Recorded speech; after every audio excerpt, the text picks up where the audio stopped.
the Confederate flag was prominent. Mm-hmm.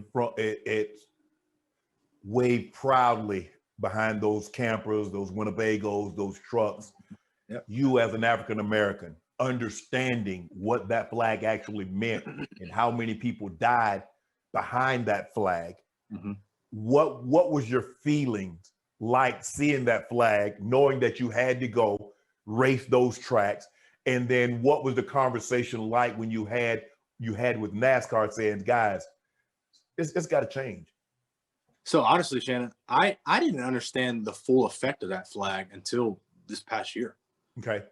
This was another flag to me. Like I kind of knew like the rebel flag and, right. you know, never really, I kind of just kept it at that. And then right. didn't really say Confederate flag. And then starting to see more conversations. And I remember certain tweets.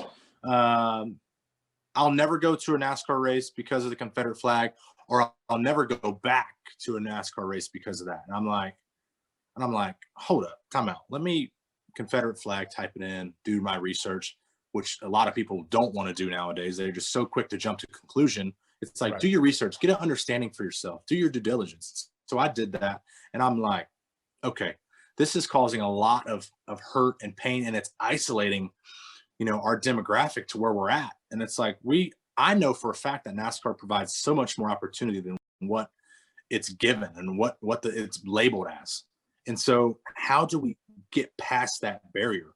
Let's start with Confederate flag. Okay, this is going to be a bold move, risky move for a lot of people. We're going to lose some fans. Now, you know, Bubba, you knew as an African-American, because they would say, okay, you come in here, you upsetting the apple cart. You knew you was going to take some criticism for this, right? Oh, absolutely.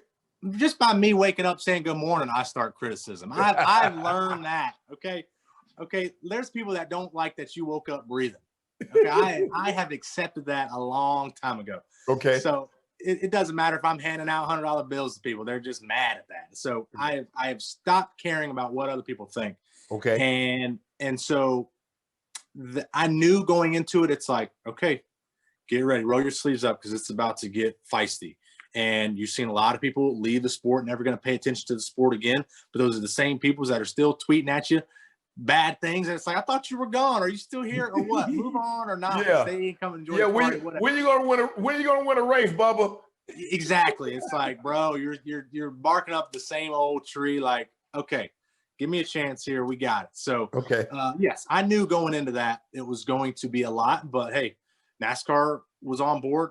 Everybody in my camp was on board. The drivers, the teams, crew members, everybody a part of the whole sport was on board with the direction. If they weren't, then they were gladly shown the door, and that was it.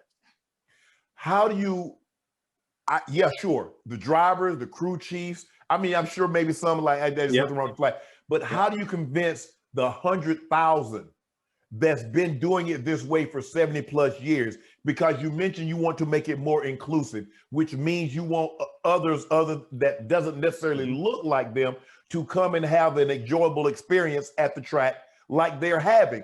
How do you convince the fans that they can still enjoy the track without that flag flying? So I have seen there's three types of people. The ones that will never accept change, the ones that will consider change, and the ones that are like, okay, yeah, this is changing and I'm all for it. Those are the people that are doing the homework and seeing that life is much bigger than themselves. It's about our brothers and sisters and our neighbors and making this a better place.